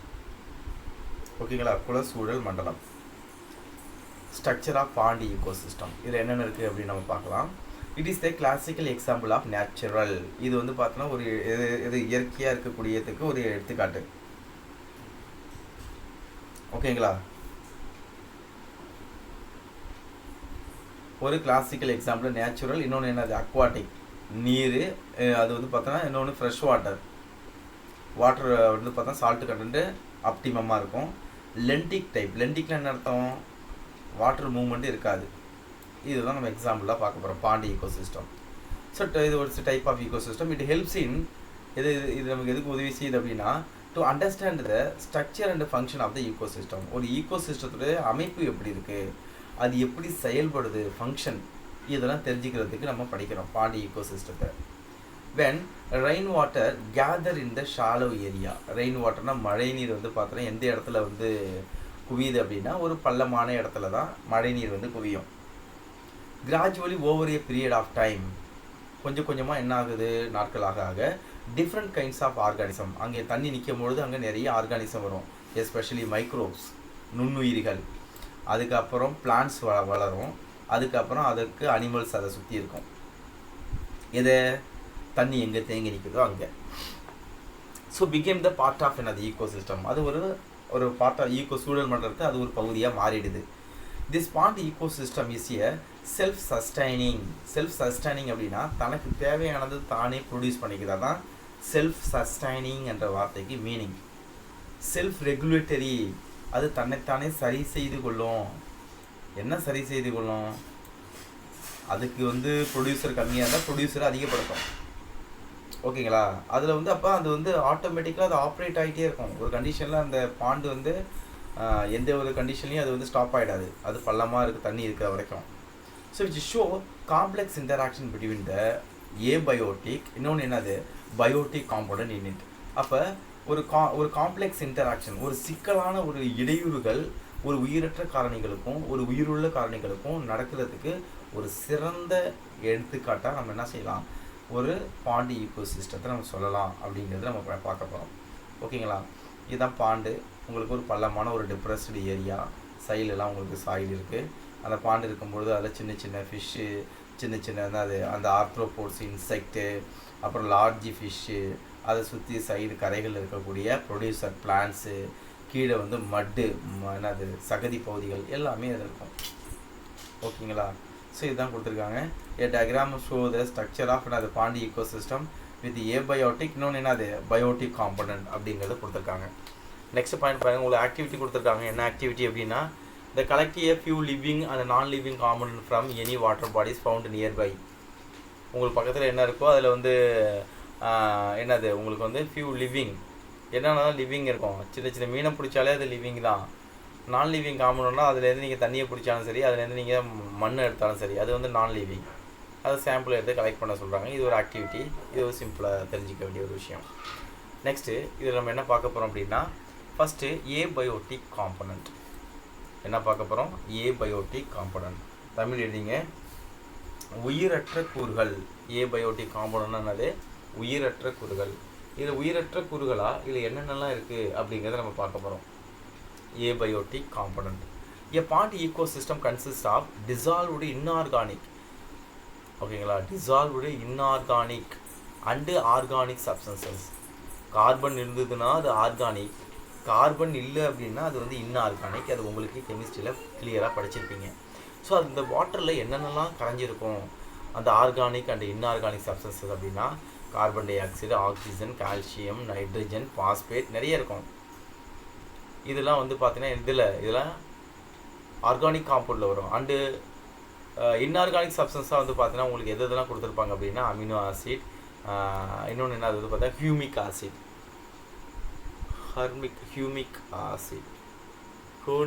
ஹியூமிக் ஆசிட் தான் கொடுத்துருக்காங்க. அதாவது ஒரு குல சூழ்நிலை மண்டலத்தில் கரைந்த கனிம carbon di oxide, oxygen, calcium, nitrogen, phosphate மற்றும் இறந்த கரிம பொருட்களிலிருந்து உருவாகும் கரிம சேர்மங்களான அமினோ அமிலங்கள், கரிம மக்கு அமிலம் ஆகியவற்றை கொண்டுள்ளதுங்கிறாங்க. ஒரு குல சூழ்நிலை மண்டலத்தின் செயல்பாடு அங்கு நிலவும் ஒளியின் அளவு, இதுதான் முக்கியமானது. இது வந்து இதோடைய ஆக்டிவிட்டீஸ் டிட்டர்மின் பண்ணுறது யார் அப்படின்னா, இதோடைய ஃபங்க்ஷனை தீர்மானிக்கிறது யார் அப்படிங்கிறத நம்ம பார்க்க போகிறோம். The function of the pond ecosystem is regulated by few factors. சில காரணிகளால் அது என்ன செய்யப்படுது, அந்த ஃபங்க்ஷன் வந்து பராமரிக்கப்படுது. என்ன அப்படின்னா, the amount of light, எந்த அளவு வெளிச்சம் அதில் இருக்குது அல்ல அது மேலே படுது, அப்போ அங்கே எந்த அளவு அங்கே டெம்பரேச்சர் வெப்பம் இருக்குது. இன்னொன்று pH value, hydrogen ion concentration of the water and other climatic condition, மற்ற பருவ காலநிலைகள் எப்படிலாம் இருக்குது, அதுதான் ஏபயோட்டிக் ஃபேக்டர். அதுதான் அங்கே இருக்கக்கூடிய ஈக்கோ சிஸ்டத்தை என்ன செய்யுது, அந்த ஃபங்க்ஷனை டிட்டர்மின் பண்ணுதுங்கிறாங்க. இதுதான் ஏபயோட்டிக் காம்பனன்ட். நெக்ஸ்ட் நம்ம என்ன பார்க்க போகிறோம் அப்படின்னா, பயோட்டிக் காம்பனன்ட். பயோட்டிக்னாலே தெரியும் உங்களுக்கு, உயிருள்ள கூறுகள். என்னென்ன உயிருள்ள கூறுகள் பார்க்குறோம் அப்படின்னா, தே கன்ஸ்டிடியூட் த, இது யாரெல்லாம் இருக்குது அப்படின்னா, ஒன்று ப்ரொடியூசர் உற்பத்தியாளர், நெக்ஸ்ட்டு வெரைட்டி ஆஃப் என்னது கன்சியூமர், அந்த ப்ரொடியூசரை சாப்பிடக்கூடியவங்க தான் கன்சியூமர். ஓகே, உற்பத்தியாளர்கள், கன்சியூமர்னால் நுகர்வோர். அவங்க செத்ததுக்கு அப்புறம் அவங்கள யார் சிதைப்பா அப்படின்னா டீகம்போசர். டீகம்போசராக இங்கே நம்ம யாரை பார்க்குறோம் அப்படின்னா மைக்ரோ ஆர்கானிசம். ஒன்ஸ் அகேன் நான் மறுபடியும் சொல்கிறேன், மைக்ரோ ஆர்கானிசம்னா யார் அப்படின்னா பாக்டீரியா, இன்னொன்று ஃபங்கை. இவங்க தான் செத்துப்போன ஆர்கானிசத்தை சிதைக்கக்கூடியவங்க. அது பின்னாடி வரும், அது ஒரு முக்கியமான கொஸ்டின் வேறு. இப்போ ப்ரொடியூசர் நம்ம பார்க்குறோம். ப்ரொடியூசர்னால் யார் அப்படின்னா உற்பத்தியாளர். உற்பத்தியாளர்கள் யாரெல்லாம் ஒரு குளத்தில் உற்பத்தியாளர்களாக இருப்பாங்க அப்படிங்கிறத நம்ம பார்க்குறோம். ஒன்று வந்து பார்த்துங்க, ஏ வெரைட்டி ஆஃப் என்னது ஃபைட்டோ பிளாங்டான். ஃபைட்டோ, இது நோட் பண்ணிங்க, ஃபைட்டோ பிளாங்டான். பிளாங்டானா மிதவை உயிரி, ஃபைட்டோனா தாவர மிதவை உயிரிகள். அதான் வெரைட்டி ஆஃப் என்னது ஃபைட்டோ பிளாங்டான். லைக் எது இதெல்லாம் நோட் பண்ணிங்க, ஆசிலட்டோரியா, இது ஒரு மிதவை உயிரி. இன்னொன்று அனபீனா, இன்னொன்று கிளாமிடோமோனாஸ். அடுத்தது வந்து பார்த்தீங்கன்னா பான்டோரினா, இன்னொரு யூடோரினா, அடுத்தது வேல்வாக்ஸ் அண்டு டயாட்டம்ஸ். இதுதான் இருக்குது. ஆசிலேட்டோரியா, அனபேனா, யூடோரைனா, வேல்வாக்ஸ், டயாட்டம் போன்ற பல்வேறு வகையான மிதவை உயிரிகள் இருக்குது. எல்லாமே மிதவை உயிரிகள். அடுத்தது ஃபிலமெண்டஸ், நீளிடையாக இருக்கும் பாசி வடிவில். அதெல்லாம் யார்? ஆல்கே சச்சஸ் யூலோத்ரிக்ஸ், ஸ்பைரோகைரா, அப்புறம் கிளாடோஃபோரா, இதெல்லாம் பாசி மாதிரி இருக்கும். அண்டு யூடனோகோனியம், ஓகேங்களா? அதாவது தமிழில் சொல்லணும்னா ஊடோகோனியம், ஊன்னு படிக்கணும், ஊடோகோனியம். அப்புறம் ஃப்ளோட்டிங் பிளான்ஸ், மிதக்கக்கூடிய தாவரங்களாக எதெல்லாம் இருக்கும் குளத்தில் வந்து பார்த்தோன்னா அசோலா இருக்கும், அதுக்கப்புறம் சால்வியா இருக்கும், அதுக்கப்புறம் வந்து பார்த்தோன்னா பிஸ்டியா இருக்கும், அதுக்கப்புறம் ஊல்ஃபியா, அதுக்கப்புறம் ஐகார்னியா, ஆகாய தாமரை, இதெல்லாம் மிதந்துக்கிட்டு இருக்கும். அதுக்கப்புறம் சப்மர்ஜ்டு பிளான்ட், மூழ்கி இருக்கக்கூடிய தாவரமாக எதெல்லாம் இருக்குது அப்படின்னா ஒன்று வந்து பார்த்தோன்னா பொட்டமோகேட்டான், அடுத்தது பர்மமிஸ் ஃப்ராக்மிட்டிஸ் அப்படின்னு சொல்லுவோம். அடுத்தது ரூட்டேடு ஃப்ளோட்டிங் பிளான்ட், வேறு இருக்கும், மிதந்துக்கிட்டே இருக்கும். அதில் வந்து பார்த்திங்கன்னா நிம்ஃபியா, அந்த தாவரம் இருக்குது குளத்தில். அடுத்தது நிலம்பு, அது வந்து இருக்குது. அடுத்தது மேக்ரோஃபைட்ஸ் அப்படிங்கிறது ஒரு பெரிய அளவில் இருக்கிறது. லைக் வந்து பார்த்தோன்னா டைஃபா, இப்போமியா, ஓகேங்களா? இதெல்லாம் வந்து பார்த்தோன்னா constitute the major producer of the pond ecosystem. என்ன வெரைட்டியாக கொடுத்துருக்காங்க அப்படின்னா ஃப்ளோட்டிங்காக எது இருக்குது, மிதவை, அதாவது பிளாங்டான்ஸா, அதில் உள்ள கேட்டகரி எழுதிங்க. அடுத்தது ஃபிலமெண்டஸ், நீலிடைகளா, பாசி வடிவில் என்ன இருக்குது. அடுத்தது ஃப்ளோட்டிங் பிளான்ஸ், மிதக்கக்கூடிய தாவரமாக என்ன இருக்குது. சப்மர்ஜ்டு பிளான்ட், நீரில் முழுகக்கூடிய தாவரமாக என்ன இருக்குது. ரூட்டோடு ஃப்ளோட்டிங்னு ஒரு கேட்டகரி கொடுத்துருக்கான், வேறு இருக்கும் ஆனால் மிதந்துக்கிட்டு இருக்கும், அது என்ன. அது மேக்ரோஃபைட்ஸாக என்ன இருக்குது, அவ்வளோதான் வித்தியாசம். ஆனால் அந்த எக்ஸாம்பிள்ஸு நீங்கள் நோட் பண்ணிக்கணும், ஓகேங்களா? அதுக்கப்புறம் நம்ம என்ன பார்க்க போகிறோம் அப்படின்னா கன்சியூமர்னால் யார் என்ன சொன்ன, நுகர்வோர்கள்.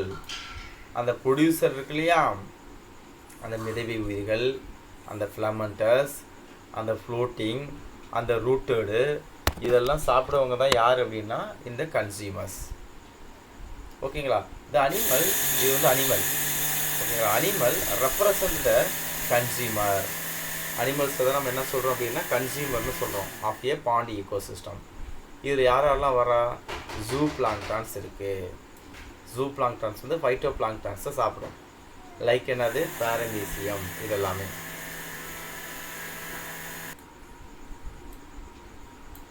ஓகே, ஸோ கன்சியூமர் அப்படிங்கிறது யார் அப்படின்னா அந்த ப்ரொடியூசரை சாப்பிடக்கூடியவங்க தான் வந்து பார்த்தா நம்ம என்ன சொல்லுவோம் அப்படின்னா கன்சியூமர்ஸ் நம்ம சொல்லுவோம். யார்? ஒன்று ஜூ பிளாங்டான், அதாவது விலங்கு மிதவை உயிரி. ஃபைட்டோ பிளாங்டான்ஸ்னால் தாவர மிதவை உயிரி, ஜூ பிளாங்டான்ஸ்னால் விலங்கு மிதவை உயிரி. எக்ஸாம்பிள்ஸாக என்ன கொடுத்துருக்காங்க, பாரமீசியம், டாஃப்னியா, இதெல்லாம் பிரைமரி கன்சியூமர். அப்புறம் பென்தோஸ், அது பென்தோஸ் அப்படிங்கிறது என்ன அப்படின்னா பாட்டம் லிவிங் அனிமல்ஸ், தரைப்பகுதியில் இருக்கும், குளத்தினுடைய தரைப்பகுதியில் இருக்கும், அதான் பாட்டம்ஸ், பென்தோஸ் நம்ம சொல்லுவோம். பெந்திக் அனிமல்னு சொல்லுவோம். லைக் மொலஸ்கன்ஸ் அப்படின்னா நத்தைகள், மெல்லுடலிகள்னு சொல்லுவாங்க, நத்தைகள், இது எல்லாமே மொலஸ்கில் வரும். அப்புறம் அன்னலீடா, எர்த்வாம் மாதிரி உள்ளது, அன்னலீட்ஸ், இது எல்லாமே இங்கே வந்துடும். அதுக்கப்புறம் வந்து பார்த்தோன்னா செகண்டரி கன்சியூமர், அதை சாப்பிடக்கூடியவங்க யார் அப்படின்னா வாட்டர் பீட்டில், தண்ணியில் இருக்கக்கூடிய வண்டு போன்றது இருக்கும் அது. அதுக்கப்புறம் வந்து பார்த்தோன்னா ஃப்ராகு, தவளை.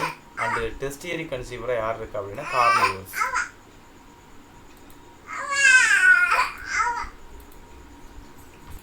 ஓகே, இது வந்து பார்த்தீங்கன்னா டெஸ்டியரி கன்சியூமர். மூன்றாம் நிலை நிகழ்வோராக யார் இருக்கா, கார்னிவோர்னால் லைக் யார், டக்கு, வாத்து மாதிரி உள்ளது, கிரேன், கொக்கு. Some of the top carnivores which include the என்னது large fish and hawk and man. இது எல்லாமே வந்து பார்த்தீங்கன்னா அவங்க மற்றது பெரிய ஃபிஷ்ஷு, ஹாக்குனா பருந்து, மேன் குளத்தில் உள்ள மீனெல்லாம் பிடிச்சி இவன் சாப்பிட்றது, ஓகேங்களா? ஸோ இதுதான் வந்து பார்த்தீங்கன்னா கன்சியூமர்ஸ் அப்படிங்கிறது. நெக்ஸ்ட்டு டூயினோவில் நம்ம என்ன பார்க்குறோம் அப்படின்னா இந்த கேட்டகரியில் நோட் பண்ணிங்க, sea grasses and mangroves of the estuarine and coastal ecosystem are the most efficient in the carbon sequestration. அப்படின்னா தனிமைப்படுத்துதல், எதை, கார்பனை. எங்கே, சீ கிராசஸ் கடலில் காணப்படக்கூடிய அந்த கடல் படுகைகளில் காணப்படக்கூடிய புல்வெளிகள். மேங்க்ரோவ்ஸ்னால் சதுப்பு நில காடுகள். இந்த பிச்சாவரம், இந்த முத்துப்பேட்டை இதெல்லாம் போனீங்கன்னா மேங்க்ரோவ்ஸ் ஃபாரஸ்ட் நிறைய இருக்கும். ஓகேங்களா. ஆஃப் த எஸ்டூரைன் அப்படிங்கிறது ஃப்ரெஷ் வாட்டரும் மெரைன் வாட்டரும் மிங்கிள் ஆகக்கூடிய ஒரு இடம். இங்கே இருக்கக்கூடிய அந்த மேங்க்ரோவ் ஃபாரஸ்ட் தான் கார்பனை பிரித்தெடுக்கக்கூடியது ஒரு சிறந்ததாக இருக்குதுன்னு சொல்லி கொடுக்குறாங்க. Hence the ecosystem are call blue carbon ஈகோசிஸ்டம்னு நான் சொல்கிறோம். Blue carbon ecosystem they are not properly utilised and maintained all over the world although they have rich biosource potential. இது யாரும் உலக அளவில் யாரும் அதை மெயின்டைன் பண்ணுறது இல்லை அப்படிங்கிறத கொடுத்துருக்காங்க. ஓகேங்களா. ஏன்னா அந்த மேங்க்ரோவ் ஃபாரஸ்ட் வந்து ரொம்ப முக்கியம். அது உங்களுக்கு வந்து எந்த அளவில் வந்து புயல் வந்தாலும் புயலினுடைய தாக்கம் அங்கே மட்டும்தான் இருக்குமே ஒழிஞ்சு அந்த புயலுடைய தாக்கம் எங்கே கரைக்கு வராது. அதோட கடலில் சுனாமி வந்தாலும் அந்த கடலின் ஓரத்தில் இருக்கக்கூடிய அந்த மேங்க்ரோவ் ஃபாரஸ்ட் வந்து பார்த்திங்கன்னா கடலினுடைய தண்ணியினுடைய வேகத்தை அங்கேயே தணிச்சிடும்.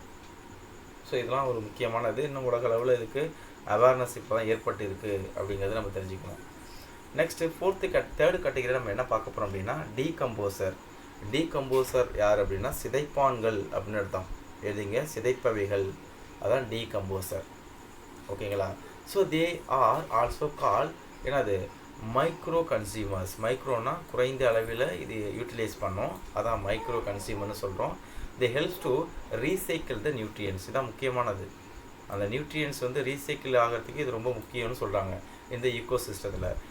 தேர் ஆர் என்னது ப்ரெசன்ட் இன் மட் வாட்டர். மட்டுன்னா தெரியும், சகதி, அந்த அந்த குளத்தினுடைய அடிப்பகுதியில் இருக்கும் அப்படிங்கிறது கொடுத்துருக்காங்க. And bottom of the pond. ஓகேங்களா. மட்டுன்னா மண், பாட்டம்னா அடிப்பகுதி, எங்கள் குளத்தினுடைய அடிப்பகுதி. எக்ஸாம்பிள்ஸ் பாருங்கள், பாக்டீரியா அண்டு என்னது ஃபங்கை. நான் சொன்னேன் இல்லையா, இவங்க தான் டீகம்போசர். இந்த 1 மார்க் கொஷின் டெஃபினட்டாக வரும். Which one of the following is the decomposer?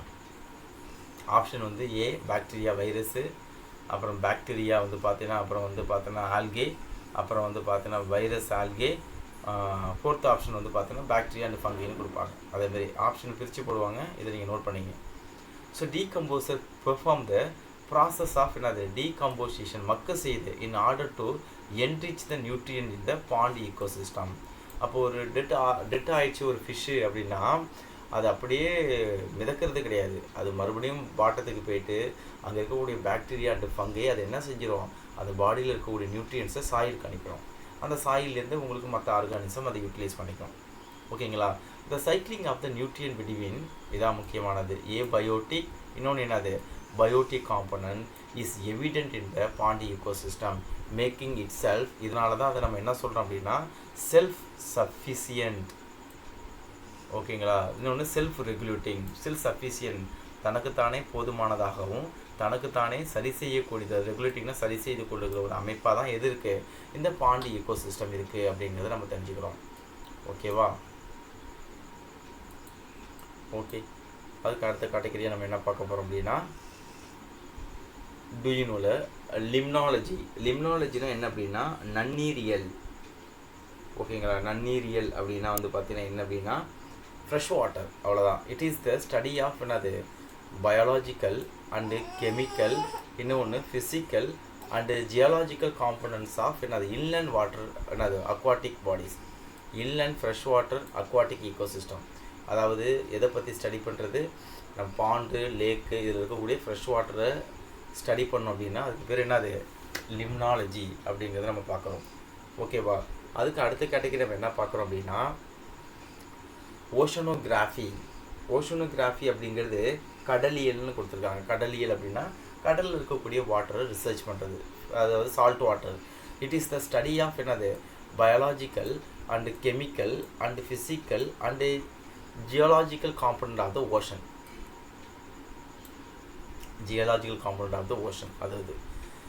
Next category நம்ம என்ன பார்க்க போகிறோம் அப்படின்னா stratification of the pond ecosystem. Stratification அப்படின்னா குளச்சூழல் மண்டலத்தின் அடுக்கமைவு. தமிழ் எழுதிங்க, குளச்சூழல் மண்டலத்தின் அடுக்கமைவு எந்தெந்த லேயர்ஸில் இருக்குது, என்னென்ன கண்டிஷனில் இருக்குது அப்படிங்கிறத நம்ம பார்க்க போகிறோம். ஓகேங்களா. குளச்சூழல் மண்டலத்தின் அடுக்கமைவு. ஸோ இதில் என்னென்னலாம் கொடுத்துருக்காங்க அப்படிங்கிறத பார்க்கலாம்.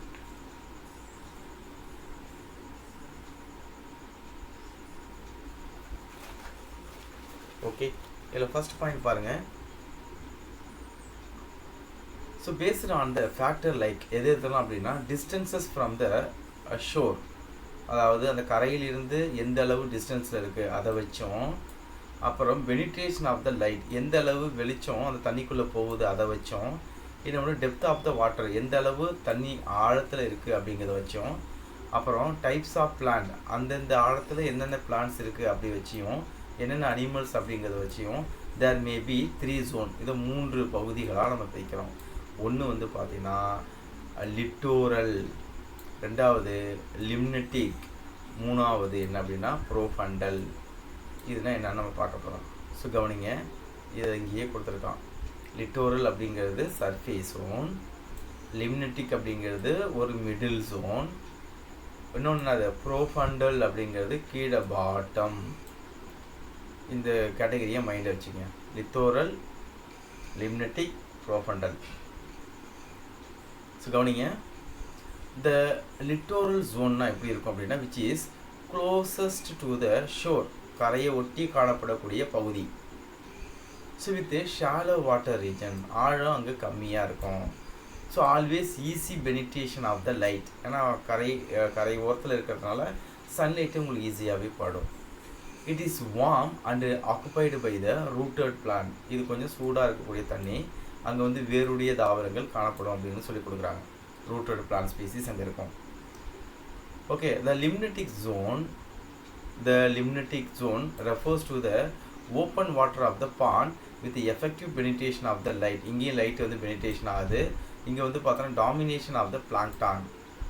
ஓகேங்களா, கரையை ஒட்டி இருந்ததுன்னா அது வந்து லித்திக், மிடில் இருந்தது அப்படின்னா அதுனா அது லிம்னட்டிக். ஓகேங்களா, அங்கே வந்து பிளாங்டான்ஸ் வந்து அதிகமாக இருக்கும். The deeper region of the pond below the limnatic zone is called another profundal zone நம்ம கொடுக்குறோம். with no effective light penetration, அங்கே இந்த லைட்டு வந்து சன்லைட் வந்து பெனிட்ரேஷன் ஆகி போகாது. அந்த ப்ரீடாமினன்ஸ் ஆஃப் த ஹெட்ரோட்ரோப்ஸ்னால் என்னது, பிளான்ட்ஸ் இருக்காது, அனிமல்ஸ் தான் அதிகமாக இருக்கும். The bottom zone of the pond என்னது இஸ் டேர்ம்டு அஸ் பெந்திக்னா பாட்டம்னு அர்த்தம். And is occupied by the community of the organism is called பெந்தோஸ்ன்னு நான் சொல்கிறோம்.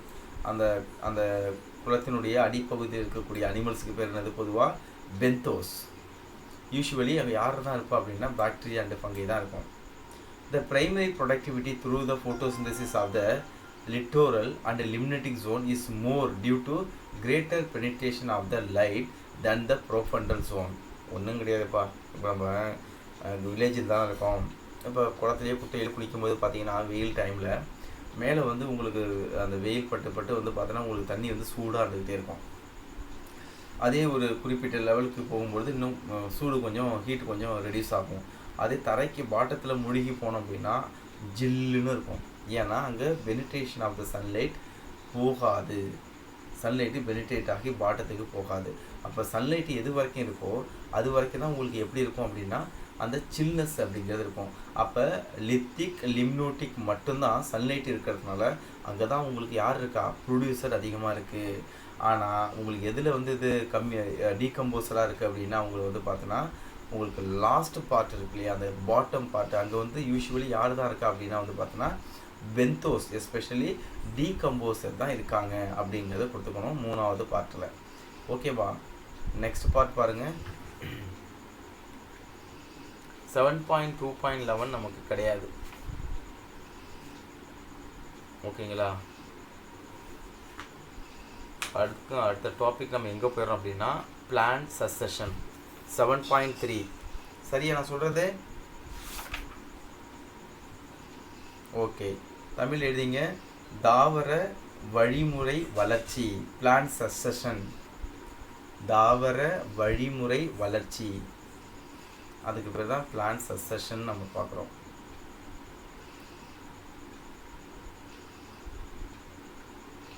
இதெல்லாம் ரிலேட்டட் போர்ஷன் இங்கே தான் இருக்குது. பிளான்ட் சக்சஷன், தாவர வழிமுறை வளர்ச்சி. We very often see that forest and land in our area are என்னது drastically affected by natural calamities. Especially நம்மளோட இயற்கை வளங்கள் எதால் அழிக்கப்படுது அப்படின்னா இயற்கையால் ஏற்படக்கூடிய வெள்ளம், நில அதிர்வு அண்டு ஆந்த்ரோபோஜெனிக் ஆக்டிவிட்டி. ஆந்த்ரோபோஜெனிக் ஆக்டிவிட்டினா மனிதனுடைய செயல்பாடு. எழுதிங்க. ஆந்த்ரோபோஜெனிக் ஆக்டிவிட்டினா மனிதனுடைய செயல்பாடு. எக்ஸாம்பிள், நெருப்பு வைக்கிறது, அதிக அளவில் இயற்கையினுடைய வளங்களை பயன்படுத்துறது, கட்டிங் ஆஃப் ட்ரீ, மரத்தை வெட்டுறது, இதெல்லாமே இதனால தான் வந்து பார்த்தோன்னா பிளான்ட் சக்சஷன், அதாவது தாவர வழிமுறை வளர்ச்சி பாதிக்கப்படுதுங்கிறாங்க. Due to these reason all plants of the area are destroyed. இந்த காரணத்தினால எல்லா ஏரியாவிலும் உள்ள பிளான்ட் என்ன செய்ய அழிக்கப்படுது. அண்ட் த ஏரியா பிகம் என்னது நூடு, அப்படியே வறண்ட நிலமாக மொட்டை நிலமாக மாறிடுது. அதான் தரிசு நம்ம சொல்லுவோம், அதான் nude. So when we observe this area over a period of time, அந்த ஏரியாவை நம்ம வந்து ஒரு குறிப்பிட்ட காலத்துக்கு அப்சர்வ் பண்ணும்போது we can see that it will be gradually covered by plant community again and become fertile. ஒன்றும் கிடையாது. இப்போ நம்ம ஏரியாவில் வந்து பார்த்தோன்னா ஒரு தோட்டம் இருக்குது, காட்டு தோட்டம்னு வச்சுக்கலாம். அங்கே இருக்கக்கூடிய காடுகள், அந்த மரங்கள்லாம் அழிச்சிடறோம். அழிச்சதுக்கப்புறம் அது வந்து நூடு, அது வந்து தரிசு நிலமாக மாறிடுது. ஒரு குறிப்பிட்ட காலத்துக்கு அப்புறம் ஒரு 2 வருஷம் 3 வருஷம் கழிச்சு அந்த ஏரியாவில் யாரும் டிஸ்டர்பன்ஸ் இல்லைன்னா உங்களுக்கு மறுபடியும் பிளான்ட் வந்து குருவாக ஆரம்பிக்கும். மறுபடியும் அந்த மண் வளமான மண்ணாக மாறிடும். இதுக்கு பேர் தான் plant succession. Such successive replacement of one type of plant community by the other of the same area or place is known as succession. ஏற்கனவே இந்த பிளான்ட் கம்யூனிட்டி அழிஞ்சிருது, அதுக்கு பதிலாக இன்னொரு பிளான்ட் ஸ்பீசிஸ் அந்த இடத்துல குரோ ஆகுது. அதுதான் பிளான்ட் சக்சஷன் நம்ம சொல்கிறோம். த ஃபஸ்ட் இன்னோவேட் பிளான்ட்ஸ் இந்த பேரன் area R call பயோனர்.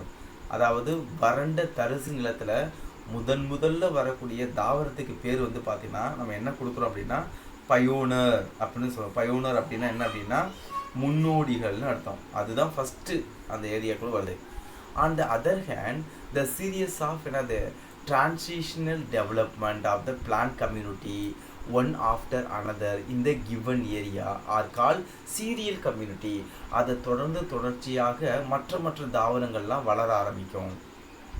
At the end of the final stage, ஓகேங்களா, முடிவு பகுதியில் and a final plant community gets established which are called climax or என்னது climax community respectivelyன்னு சொல்கிறாங்க. இறுதியில் உச்சநிலை மற்றும் உச்சநிலை தாவர குழுமம் அமைவது முறையே உச்ச மற்றும் என்னது உச்ச குழுமம் என அழைக்கப்படுகிறது. அப்புறம் நம்ம சிம்பிளாக புரிஞ்சுக்கணும் அப்படின்னா what do you mean plant succession அப்படின்னா இயற்கை பேரழிவு என்னன்னு சொல்லுவோம், வெள்ளம், பூகம்பம், மனித செயல்பாடுகள், தீ வைக்கிறது, மிக அதிக அளவில் மேய்க்கிறது, மாடுகளை விட்டு மரங்களை விட்டுறது ஆகியவற்றால் காடுகளும் நிலங்களும் கடுமையாக பாதிக்கப்படுவதை நாம் காண்கிறோம். ஆமாம், அது டெய்லி பார்த்துட்டு தான் இருக்கோம். இந்த காரணங்களால் ஒரு பகுதியில் அனைத்து தாவரங்களும் அழிக்கப்பட்டு அப்பகுதி என்னவா மாறுது, தரிசு நிலமாக மாறிவிடுகிறது. அதை தான் இங்கே பார்க்குறோம். இப்பகுதியை நாம் கண்காணிக்கும் போது ஒரு காலத்தில் இது படிப்படியாக தாவர குழுமத்தால் மூடப்பட்டு வளமானதாக மாறிவிடுவதை காணலாம். ஓகேங்களா, இது என்னதான் நூடாக இருந்தாலும் அதுக்கப்புறம் மழை பெய்யுது, அங்கே இருக்கக்கூடிய சீடு குரோ ஆகி பிளான்டேஷன் வந்துடும். ஒரு குறிப்பிட்ட வகை தாவர குழுமம் மற்றொரு வகை குழுமத்தை அடுத்தடுத்து அதே இடத்தில் இடம்பெறச் செய்தல் தாவர வழிமுறை வளர்ச்சி. தாவர சக்சஷன் நம்ம சொல்கிறோம். அதான் தாவர வழிமுறை வளர்ச்சி. சக்சஷன் அப்படின்னா அடுத்தடுத்து. இப்போது வந்து பார்த்தீங்கன்னா உங்களுக்கு பிரயோஃபைட் வந்தால் தெரிடோஃபைட், ஜிம்னோஸ்பம், ஆஞ்சியோஸ்பம், இதே மாதிரி பிளான்ட் உங்களுக்கு வந்து அடுத்தடுத்து வந்துக்கிட்டே இருக்கும். அதான் பிளான்ட் சக்சஷன். ஒரு தரிசு நிலத்தில் முதலில் குடிபுகும் தாவரங்கள் முன்னோடிகள், அதான் பயோனர் நம்ம சொல்கிறோம். மறுபுறம் ஒரு குறிப்பிட்ட இடத்தில் ஒன்றன் பின் ஒன்றாக தோன்றும் இடைநிலை வளர்ச்சி தாவர குழுமங்கள் படிநிலை தொடரிகள், அதாவது சீரியல் கம்யூனிட்டிஸ் நம்ம சொல்கிறோம். இறுதியில் உச்சநிலை அப்படின்னு நம்ம சொல்கிறோம். ஓகேங்களா, இது உங்களுக்கு கிளியராக புரியுதுன்னு நான் நம்புகிறேன்.